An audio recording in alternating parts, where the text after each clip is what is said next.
Down చేయండి, wait down చేయండి. Slogan slogan చెప్పండి. స్వరాజ్యం ఈరోజు మా నుంచి దూరం అయిందని మేము భావిస్తున్నాము. ఎందుకంటే మాకు స్వాతంత్రం లేకుండా పోయింది. ఎంప్లాయ్మెంట్ ద్వారా వచ్చి కూడా మమ్మల్ని తొలగించి మమ్మల్ని నిర్మాణం చేసినటువంటి దేశానికి కానీ మహాత్మా గాంధీకి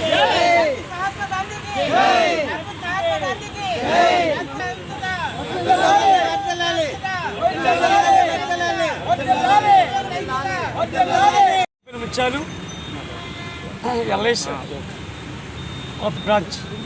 అయితే మాకు ఎంప్లాయ్మెంట్ ద్వారా ఉద్యోగం ఇంటర్వ్యూ చేసి కాల్ లెటర్లు మాకు ఇవ్వడం జరిగింది. అయితే call letter LIC office LIC office ద్వారా మనకు పోస్ట్ ఇవ్వడం జరిగింది. అయితే ఓన్లీ 85 డేస్ అని చెప్పి మాకు వయసునంతా నీరు గారించినట్లు ఎల్ఐసి ఉద్యోగం మాకు ఇవ్వడం కూడా అది తప్పు. ఎంప్లాయ్మెంట్ రిక్రూట్మెంట్ చేసిన తర్వాత అది పర్మనెంట్ చేయాలి తప్ప మార్గం మధ్యంలో 85 రోజులు చేసి తీసేయండి అని అది ఎంప్లాయ్మెంట్ రిక్రూట్మెంట్లో రావడం కూడా తప్పే. అయితే అది రావడంతో పాటు టిల్ కంటిన్యూ 85 డేస్ అని చెప్పి 97 వరకు కూడా మమ్మల్ని కంటిన్యూ చేయడం జరిగింది. అయితే చేసిన తర్వాత అన్ఎక్స్పెక్టెడ్గా కోర్టు తీర్పులు ఇచ్చినా సరే, మాకు జడ్జిమెంట్ ఇచ్చినా సరే మాకు ఆ తీర్పు అనేది న్యాయం జరగలేదు. అయితే ఎల్ఐసి చేసిన అన్యాయం ఏంటంటే మమ్మల్ని వయసులో ఉంటుండగా నీరు గారించి సుమారుగా 60 సంవత్సరాల కావస్త దగ్గరలో ఉంది.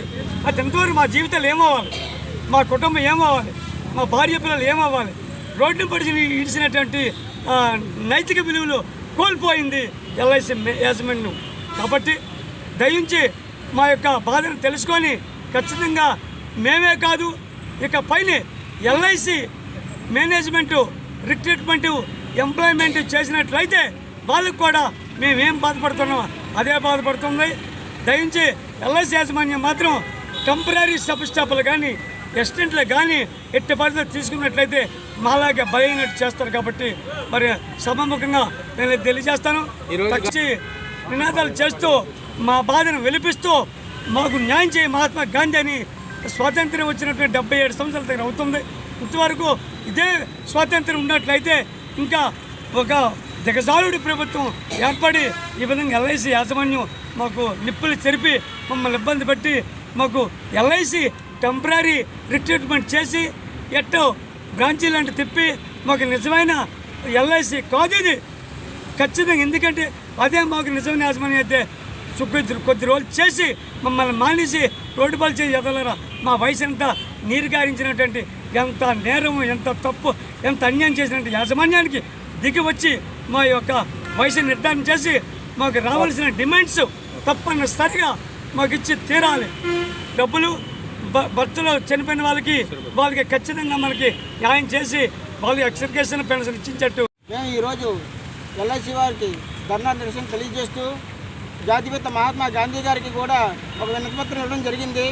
ఈ స్వాతంత్ర భారతదేశంలో స్వాతంత్రం ఎంతమందికి వచ్చింది అని చూసుకుంటే మాకైతే స్వాతంత్రం రాలేదని అనిపిస్తుంది.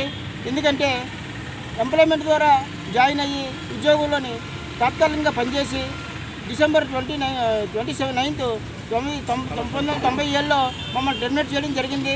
నాటి నుంచి పోరాడుతున్నా సరే ఏ ఒక్క స్పందన కూడా మేనేజ్మెంట్ నుంచి కానీ కనిపించారు. ఎంప్లాయ్మెంట్ ఆఫీస్ అనేది ఎందుకు కనిపించారు? ఆ ఆఫీస్ ద్వారా మాకు కాల్ లెటర్లు తెచ్చి మాకు ఉద్యోగంలో జాయిన్ అవ్వండి అని చెప్పి ఒక టెస్ట్ పెట్టి ఒక ఆర్డర్ వేసి మమ్మల్ని ఉద్యోగంలో తీసుకొని అదే కోర్టు మీరు బ్యాక్ డోర్ ఎంట్రీస్ ద్వారా వచ్చారు కాబట్టి మీ కేసు కొట్టేస్తున్నాం అన్నది ఎంతవరకు పరిమితము?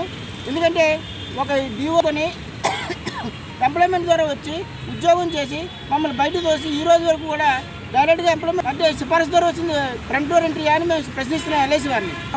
మాకు స్వాతంత్రం కల్పించమని ఈ 29 సంవత్సరాల పోరాటంలో మాకు స్వాతంత్రం వచ్చేలాగా ఏర్పాటు చేయమని జాతిపితను మనస్ఫూర్తిగా కోరుకుంటున్నాం.